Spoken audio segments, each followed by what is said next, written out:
Good evening, ladies and gentlemen. Welcome to Atlantic Bushcraft Adventures. Tonight on episode 241, we're going to be talking a little bit about diesel heaters. So this is something that both Ben and I have had a little interest in. We've talked about it in the past, but we're kind of at that point where we're starting to do that in-depth researching and actually, moving forward with making the purchase. Now, full disclosure, I've been looking at them for a little more time, only because I know a couple people that have had them. And the caveat is I've been looking at it for a little bit more time than I was thinking about purchasing one, simply because I know people that have had them and I was just kind of curious about them. And then I got talking about them with Ben and a few other people, and I really started getting interested in them. And for me, like, the main reason I'm interested in one is that I'm looking to use it on the new property down there. So that's going to be one of the things I'm looking to do with. But Ben has other options for it too, which would be great to try and do some testing with it. So what's your thoughts on these, Ben? What are you looking to get out of it? I know I put some stuff in the comments down there, but tell us in your own words. Yeah, so I guess to start, I was trying to wonder whether that it had a spot in my potential kit. Does it have a need, and does it fill a need that I might have? So I have a few things. I have my hot tents. I have a sort of tent type trailer that I will be using. And I also have a camper that, we could use as a backup heat source if we needed to.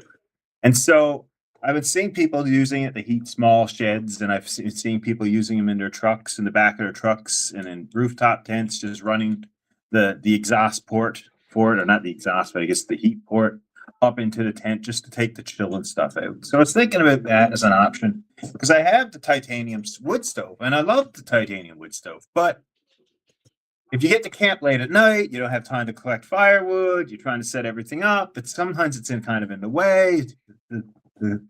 Getting it set up straight. Sometimes you want a little bit more time to set that up right. And this is something I feel like you could just sort of set up and run really quickly. And you can also control it when you just want a little bit of heat for a little bit of time, right?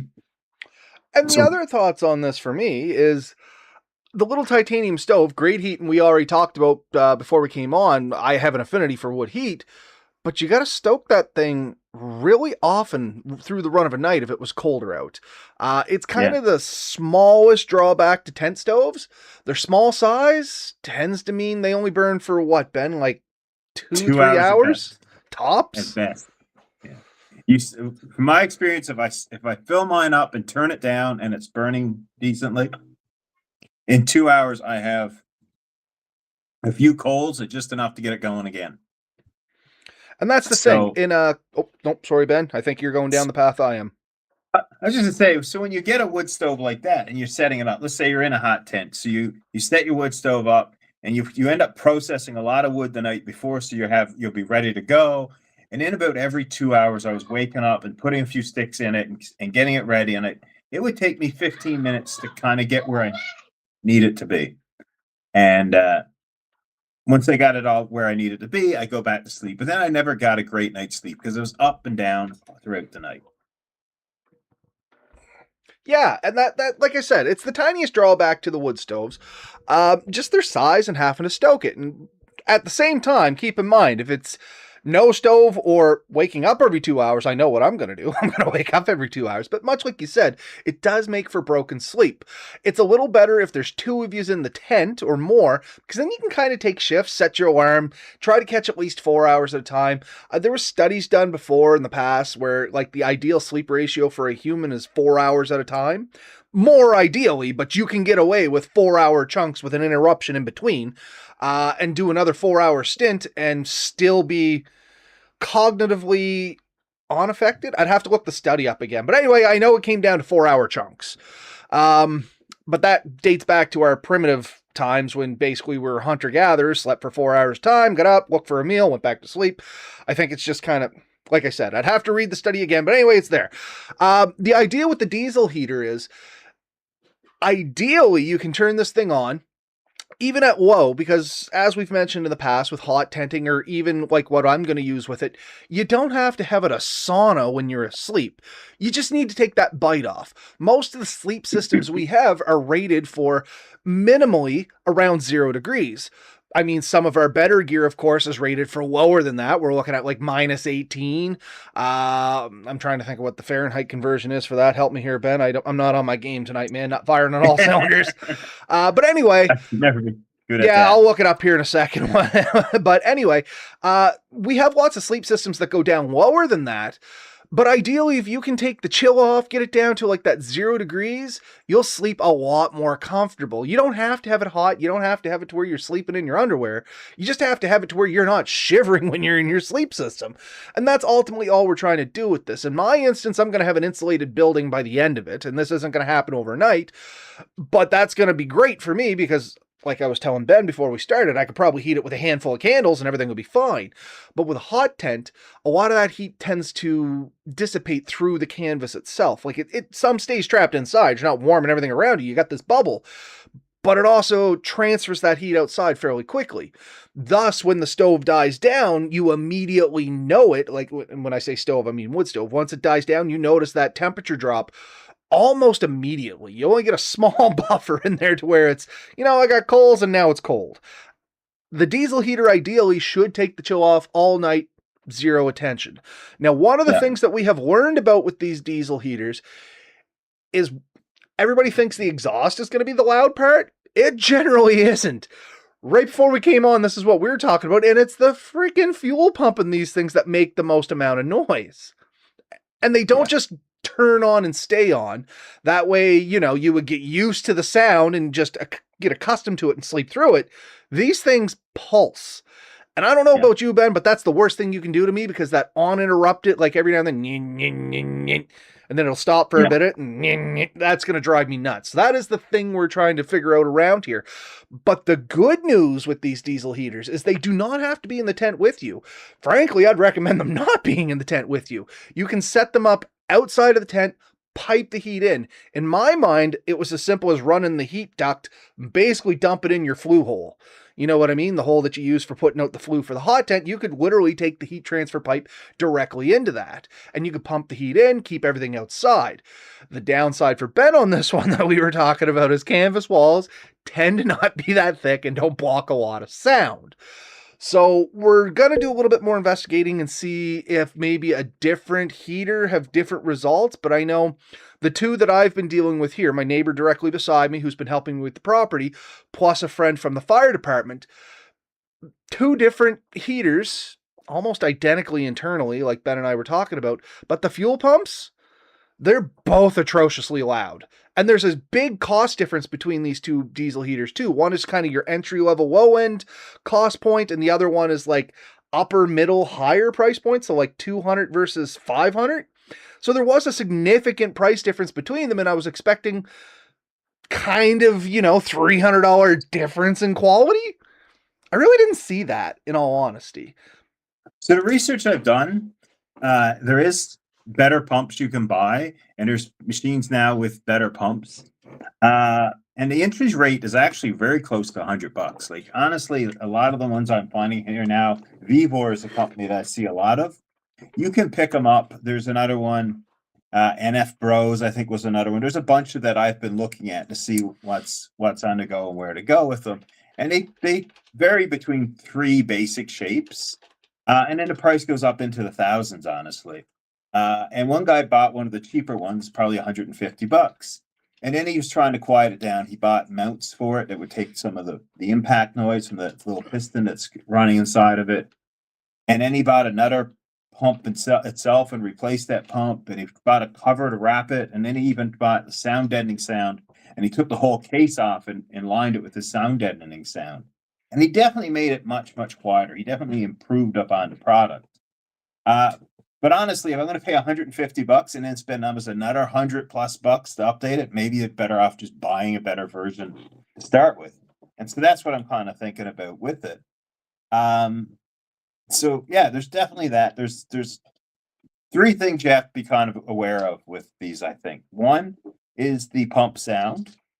2 is that it does require a power supply of some type. So most of them you can run, I think, off 12 volt. But some of them you'll need like 115, so some kind of inverter to get real power or AC power. And the other thing is just the fuel itself. Like they come with generally small tanks, and if you want to convert them to a larger tank, now you're going to need some kind of external means to pump it into it. So a bigger tank, maybe a line that goes into this tank, probably a way to seal it. And you want to definitely make sure that you don't waste diesel over yourself, your food, or anything else. So because it stinks, it's not the most comfortable thing to be dealing with. But I mean, if you're using diesel for anything else, then it's probably in ready supply.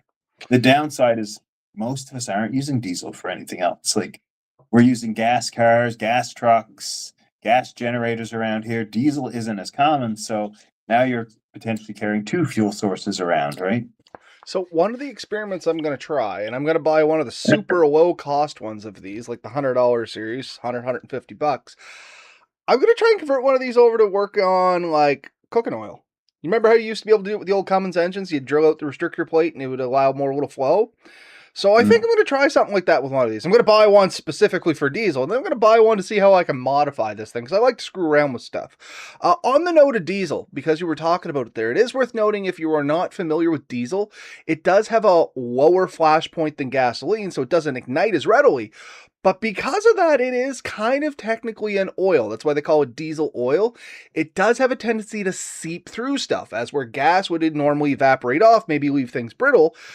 Diesel, on the other hand, can soak in and stay in. So what I'm thinking of is if you get it on your gloves or stuff, they always tend to, unless you get it washed out, they lose a bunch of their thermal insulation. If you get it directly on your skin, as where gas, it'll evaporate off and your hand gets cold for a minute and then you're fine. You get diesel oil on your hand, until you get your hands fairly cleaned, you're going to have a hard time keeping them warm. So it's something to keep in mind while you're dealing with this stuff. It's not life-threatening, providing you acknowledge it and handle it. But it's definitely surprising if you're not expecting it. You spill it on your backpack, it's no longer waterproof. Put it on your gloves are going to stink. They're going to always feel damp. Water's going to get through them. You're going to have to deal with it a little bit more carefully than gasoline in that manner. Not that you shouldn't handle gas careful. Like, don't get me wrong. Gas is far more dangerous when it comes to an ignition. But diesel has other things to it that just to keep in mind. Yeah. I did see one review of a company. They made one. And they made it dual fuel. It's supposed to be able to handle gasoline.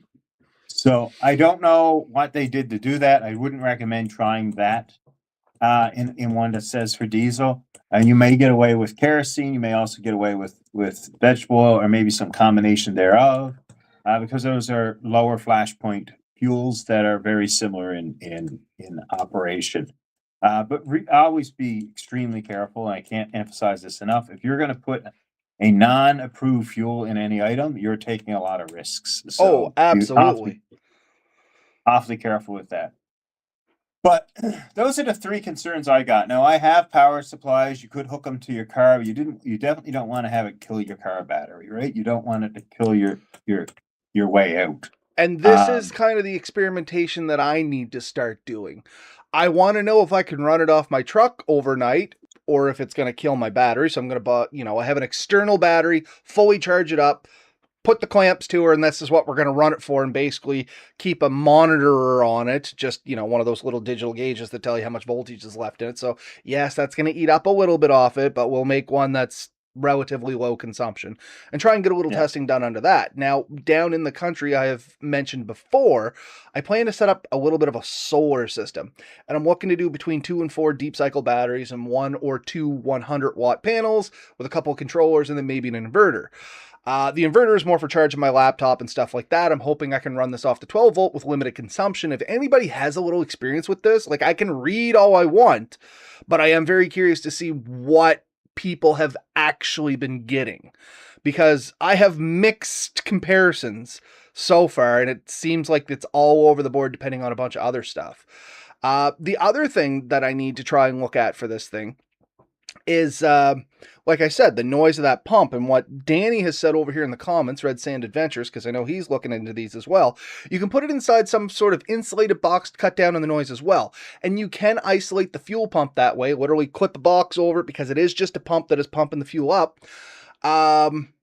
But once again, in that instance, just be careful in case there's leakage or something like that. You don't want that stuff leaking out.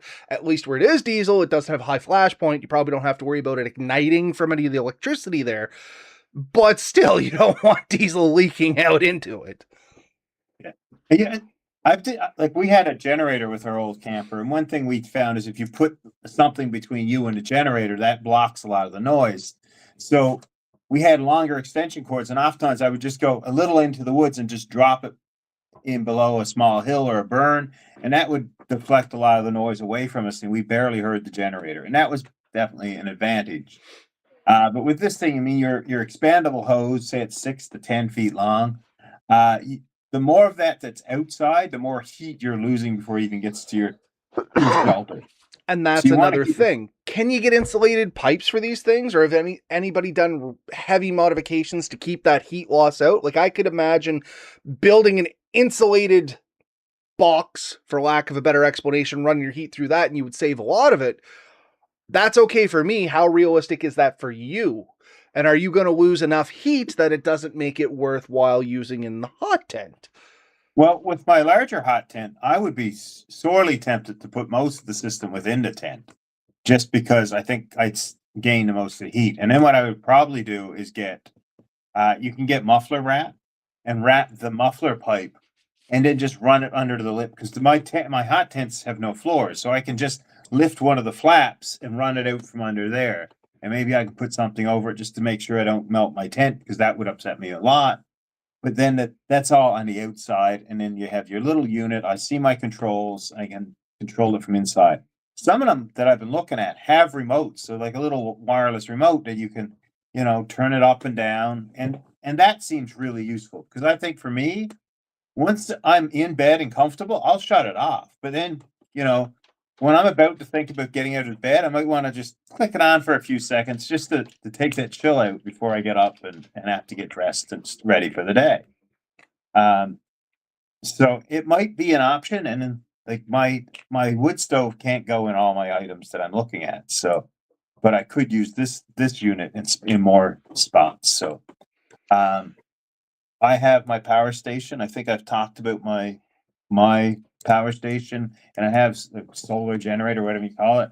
I think I have 400-watt worth of panels for that. I just picked up another panel. It's 100 watts for a smaller unit I have.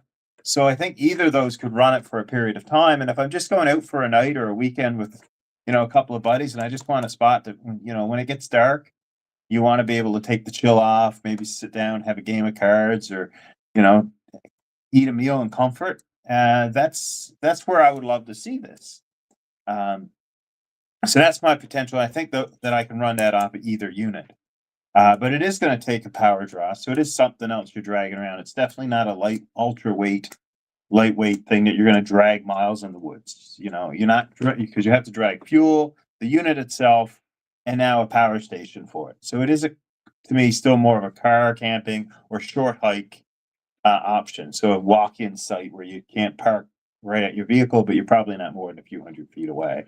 You would have the advantage with your pull sled, at least. If you were walking in a little bit, you could load this thing in. Because if you're hot tenting, you're already taking a significant amount more than you normally would, especially if you're taking a stove. Aside from the fuel, I don't see it taking up any more room. So I've taken my hot tent on the motorcycle with the stove. And the stove goes up. Did you put it in the stove? No.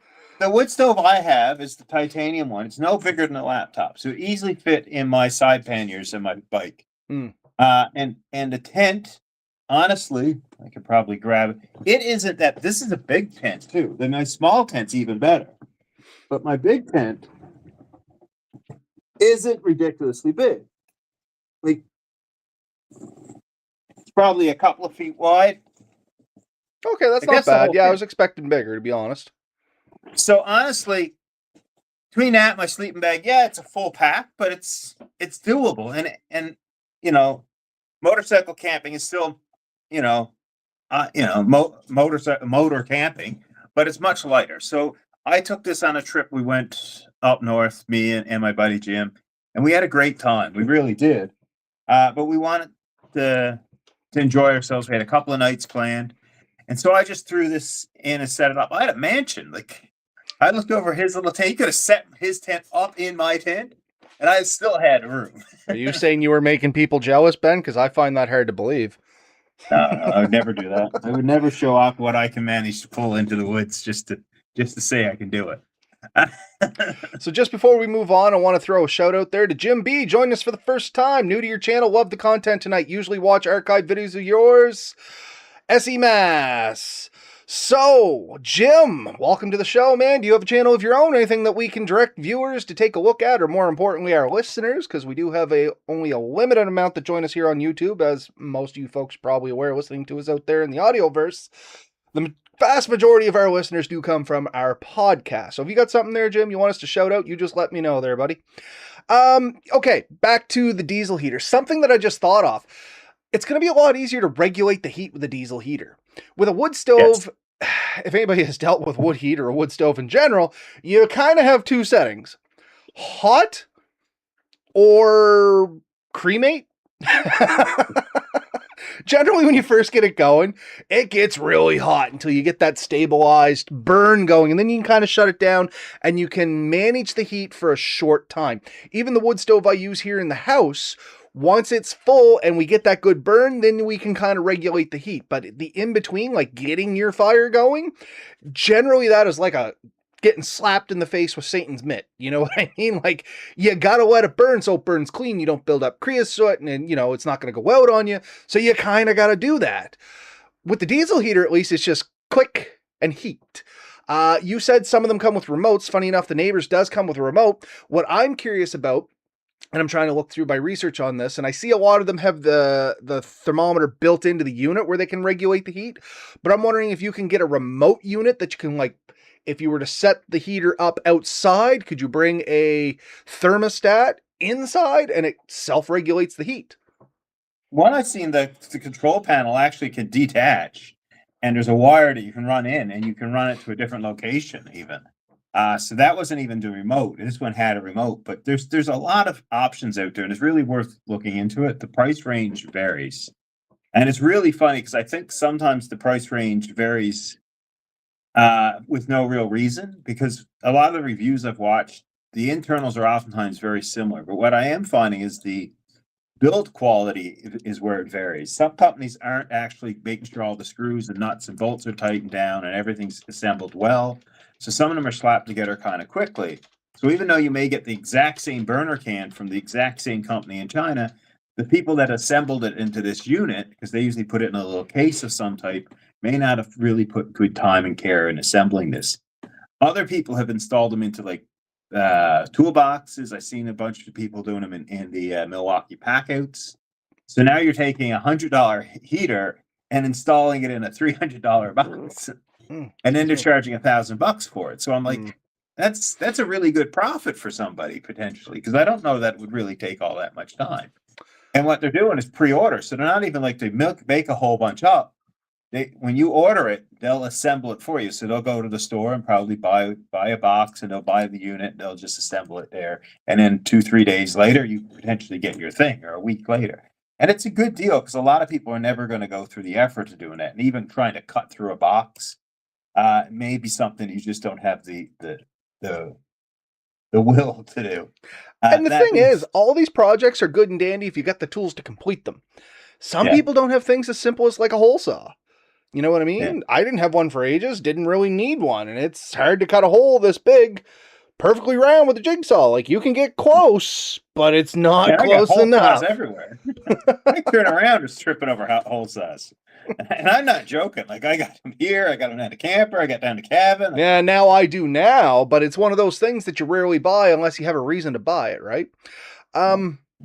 So yeah, I think the experimentation is going to be fun on these things. I literally have one pulled up here on Amazon that I think I'm probably going to order here tonight just to play with.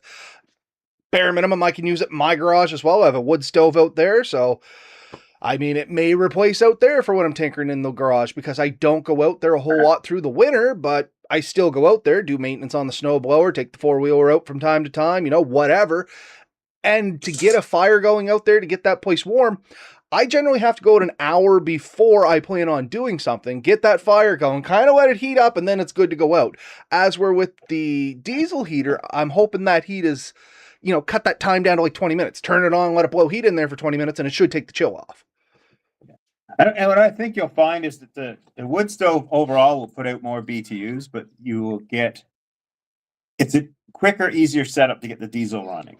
And that's kind of where I'm at. When I make the fire out there, once it's going, I can walk out in a t-shirt and hang out all day. But I don't really need that in a garage. I need that in the house. Don't need that out there. Once again, just need to take the bite off. If we get those like minus 32 days, let's knock that back to like 0 degrees and I'm good to go. Because most times I'm fine in 0 degrees with no coat anyway. But it's a lot nicer working around something if you can feel your hands. You know what I mean? So I can even put it right up to the bench and just keep the heat around me. As we're with the wood stove, I can't really move it out of the corner. So I have to get that heat all the way to the other end of the garage to where it's going to do some benefit to me. As we're with the diesel heater, just set it up in that end. Blow the heat the other way. It's going to keep me warm, and the other heat that dissipates, no big deal. Yeah, it's definitely more directional. And the other thing, the reason I'm kind of excited about the idea, and I probably will get one eventually. I am going to probably end up buying a mid-range one. I don't like buying the cheapest of the cheap. I like but I also don't like spending ridiculous money. Is that when I do get it, it's going to be, I want one that's decent, sound, but I want something that's quick. Because sometimes when you go, like if you're getting out, sometimes you have to go and it's already dark. So by the time you get there, it's really dark. And I don't necessarily have time to set everything up. This is something that you should be able to pretty quickly have going. And sort of, you get through that first night, you get through that first few hours.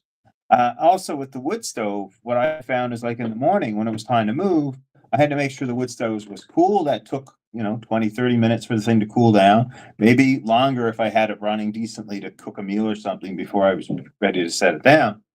And then I got to clean the thing because this chimney is full of soot and there's ash in the base. Where these diesel heaters won't require that. Probably once or twice a year, you'll want to take it apart, clean it, maybe check your glow plug and a few other things. But for the most part, it should be relatively low maintenance, right? Put fuel in it, turn it on, run it. I watched a couple of videos guys have been using for 2-3 years. And when it came in, it just said, I haven't ran it this year. Let's check it out. Turned it on. It sat there, it clicked for a couple of minutes and then started up. He's like, yep, works good. So it's going to be a little quicker for maintenance thoughts. So. And like you said, you can put the heat right on you. You can put it right at your feet. Just shoot it up your leg if you want. The other thing I'm thinking with this thing here, or that just popped into my head, is I realized after they shut theirs off, 5 minutes later, that exhaust is almost cool enough you can grab onto it. You know what I mean? Especially if it was cold outside, probably would be. They dissipate that heat off very efficiently. It's surprising how small these heaters actually are inside their boxes, right? So it's basically a small diesel engine inside a plastic box that pumps out its additional heat. If nobody, just for those that don't fully know, diesels work under compression versus gas that works under ignition. So when Ben says glow plugs, basically that's what's warming the diesel fuel up the first time, so that when it turns over and it compresses that liquid basically self-ignites or causes a miniature explosion from the compression. Now, here's the problem with me doing it with cooking oil. Yes, it can do it, but if you screw it up, you do something that's called hydrowalking. Liquids don't compress well. So if you compress it and it does not compress enough to ignite and too much fluid gets in there and it doesn't have the room to compress, something has to give. And generally what it is the rod or the wrist pin out the side of the crank. So we'll see. And this is why I'm buying a cheap one to start off. And I don't think these work by compression. Like they're diesel, that is the fuel they're burning. But I think it's just a constant flame in there. Like you're just... Well, how does it ignite the flame? There's still no spark plugs on these things. It's the glow plug is hot enough that when it hits. Oh, you think it just keeps a constant glow plug on? I'm gonna have to do a little. I'm gonna have to tear Ian's apart. I think once it lights, if like a jet engine, once it lights, you just keep pouring fuel on the flame. Yeah, and that's exactly it. So do those not work under compression the way I'm thinking of? Is it more like you said? Because it sounds like compression coming out of the exhaust, kind of. That's the thing. It's got a weird sound. It's got a fan inside that's blowing air around and extracting that heat from that chamber. But inside, like I don't. It's not like you got a little crank and a piston running inside there, right? It's a Okay. burner can. Well, in that That's case, that's what. the vegetable oil will actually work. I may have to thin it up. And Jim, that's joined us here for the first time, that's what he's asking. He doesn't know much about diesel, but does cold affect the fuel? And it can. I know, like out west, a lot of times their diesel engines, it's easier to let them idle overnight than try to get them restarted in the morning, simply because the significant cold drop is going to cause issues with that fuel. Like it is kind of an oil, it will get sluggish. It takes extreme cold, but we do get that out towards Bend, a little more north of Bend, but you can get it out there. I remember running out there up to Yellowknife. And in Yellowknife, that's exactly what they do. They just let it idle overnight in a lot of the oil rigs and big shipping companies and things like that, simply because if they don't, they may not get them going again until they can get that vehicle warmed up. Another place where this is very prevalent is look over to Russia, Siberia, and stuff like that. And there's videos all over this. They literally start their cars at like the start of their winter, and they don't shut them off until like, basically the end of their spring. Diesel gets gels when it gets really cold, doesn't it? It does do something called gelling. It doesn't necessarily, like, I mean, you got to get it really, really cold to actually gel, but it thickens. It does. It doesn't flow as well as what the problem becomes. Has a hard time getting through the fuel lines. Has a hard time getting through the injectors. Because it's cold, the compression stroke doesn't work as well. It does create issues. It doesn't have to be like super hot, but the warmer you have it, the better it combusts in like at least a traditional crank engine. I'm not a diesel mechanic, but I played with them enough between like the dozers and heavy equipment that I grew up with. I know it sucks in really cold weather, but it can be done. Yeah, I've heard the same thing. The other thing with like large heavy equipment up north is not only is the diesel fuel potentially gelling, so is the oil in the crank, and so it gets thick enough that it's really hard to get it started. And the problem they sometimes get is that thick oil doesn't thin out quick enough to lube everything, and so you get extra wear. So by shutting your multi-$100,000 diesel truck down, you got a big heavy equipment up there, shutting it down for the night and then trying to restart it. It's like, it's more wear and tear than actually just running it to potentially let it get cold, a hard start, and then a while for it to lube up, or you're trying to heat the thing up. And I've heard of stories of people even lighting fires underneath their vehicles to heat up the oil to get it moving. We And used that to take the sounds coals extreme. out of the stove, like clean the ashes out in a big pan, slide it under the truck in the morning so it would warm up, set it under the oil pan, the heat would rise, get the oil warm enough that it would actually start flowing again. Because not only do you get the additional wear like you're talking about there, Ben, it will thicken up enough that it will cause enough resistance. I've seen it so the engine barely turns over. Like you would assume the battery's dead. Battery's perfectly fine. It just literally is so slow digging through that oil. And I've also seen a lot of moisture build up when it gets that cold too. And if there's any kind of moisture in that oil, it can freeze and you get ice in there. Yeah. Yeah. No, so there's a lot of potential issues you have there. Plus, any coolant system that you're running. So if you get, most antifreeze in your vehicles is good to maybe -40. So if you're up north where you're hitting -40 and below, not only do you potentially have your oil getting very sluggish and hard to move, and your fuel is hard to move, but then you have your antifreeze in your vehicle potentially sludging up, and that can crack blocks and cause all kinds of other problems. So, You want to know what the you know, biggest problem was, all joking aside? Washer fluid. oh, That yeah, constantly freezes. I know the guys were literally taking like 99% alcohol and dumping in there to try and keep it from freezing and yeah, still having problems. that's aircraft do that. Seriously? Yeah, aircraft. A lot of the aircraft do have a windshield washer fluid, and it is mostly isopropyl alcohol. Like Yep. I think they get 90% isopropyl alcohol because it will not freeze. Because when you're flying very high, those lines do freeze, right? And that's So it. you A have lot of times I know in the trucks, the reservoir would freeze and crack. Yeah. Then you go to, I mean, it's an annoyance, but you go to use your windshield washer fluid and nothing. You're like, I just filled that. You go outside and it's just basically an exploded mess. You're like, oh, that's why that don't They're work. not the easiest to change sometimes. Sometimes they're in awkward places and they're small up top, but they get bigger underneath where you can't really see or reach it. So yeah, I just looked up to double check, and yeah, it is more of a constant flame in there. So what you have is this burner cam with heat exchangers around it, and you actually force some air in, so there's air forced into the chamber to make sure the flame keeps burning. Sort of like remember those BioLite stoves for wood? Yep. I was thinking, do you remember the old oil stoves you used to be able to get back like when we were kids? Yeah, that's what I'm thinking. Yeah, so that's the same light. It's just a small version of that. And then there's the heat exchanger, so you have all the fins coming off it, and you blow your cold air around those heat exchangers, and that's what it ports out to you. And then the exhaust is exhausted away because that will potentially have carbon monoxide. And that's the last thing I really wanted to talk about with these systems. If you're going to go and get one of these diesel systems, and you're going to be in an isolated area, so you don't have good ventilation, you definitely are going to want to consider having a carbon monoxide meter that you can have. Some of them I see now have it built in, but you definitely want to have one around, especially if you have the unit outside and you're inside. So if there's something that happens to leak with one of these and carbon monoxide is getting off, and this is a problem. I remember hearing about it with like small Cessna aircraft and stuff. The heaters in some of these small engines or small engine aircraft, they just wrap a blanket around your exhaust and enforce air through that blanket area, that extra jacket of metal. And then they port that heat right in because they're air-cooled engines for the most part. They're not liquid-cooled. There's no radiator to move over. So those Lycomings and Continentals, they just took it off the exhaust.